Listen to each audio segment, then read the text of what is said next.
Our strategy, fortunately, has worked well so far. But continuous efforts are needed to fully overcome the second wave of the virus, and also, at the same time, to maintain and stimulate economic growth.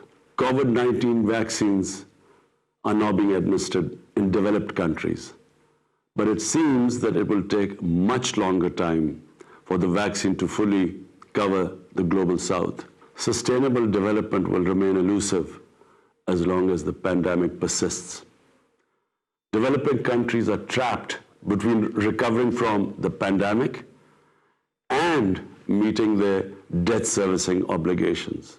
In April last year, I called for a global initiative on debt relief for creating fiscal space and reviving economic growth for developing countries.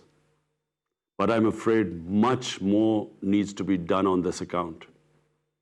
Otherwise, achieving the sustainable development goals by the target date of 2030 will remain a daunting challenge. Ladies and gentlemen, the pandemic also offers an opportunity to address the structural barriers hampering global prosperity and development. And for this, I propose a 5-point agenda. 1, a viable framework for equitable and affordable supply of COVID vaccine to developing countries. The coverage of the COVAX facility must be expanded. This would enable the developing countries to spend their precious resources on socio-economic development needs.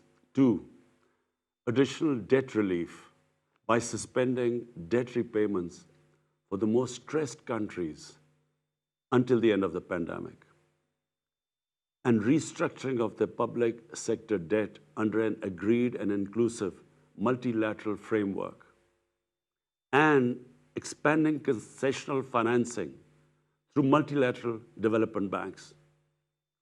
3, a general allocation of special drawing rights of $500 billion to help alleviate balance of payment pressures.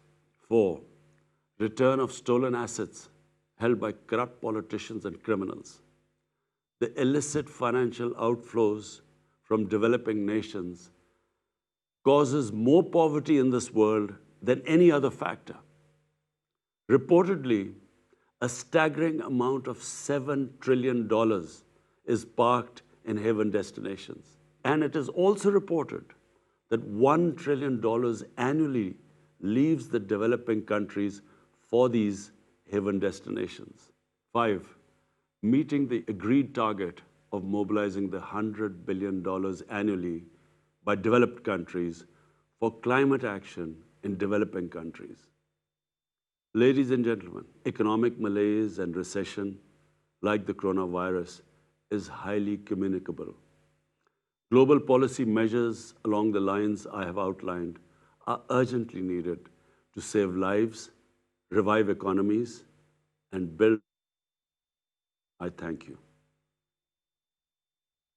अक़वाम मुत्तहिदा के ज़ेर-ए-तमाम तिजारत तरक्की के conference वज़ीर आज़म इमरान खान का चौथे session से कलीदी virtual ख़िताब आप मुलाहिज़ा कर रहे थे, जिसमें उन्होंने कोरोना से मुतालिक भी बात की है और उनका ये कहना है कि कोरोना से पसमानदा इलाके और ममालिक सबसे ज़्यादा मुतासर हुए हैं और कोशिश यही जारी है कि इस पेंडेमिक पर जल्द अज जल्द काबू पाया जा सके, लेकिन उसके लिए तमाम तर लोगों से ये गुजारिश है कि एहतियाती तदाबीर को अच्छी तरह से अपनाना होगा, क्योंकि सिर्फ एहतियात से ही हम कोरोना को शिकस्त दे सकते हैं। रही है अक़वाम मुत्तहिदा के ज़ेर-ए-तमाम तिजारत और तरक्की की कॉन्फ्रेंस वज़ीर आज़म इमरान खान की जानिब से चौथे सेशन से कलीदी वर्चुअल ख़िताब किया गया।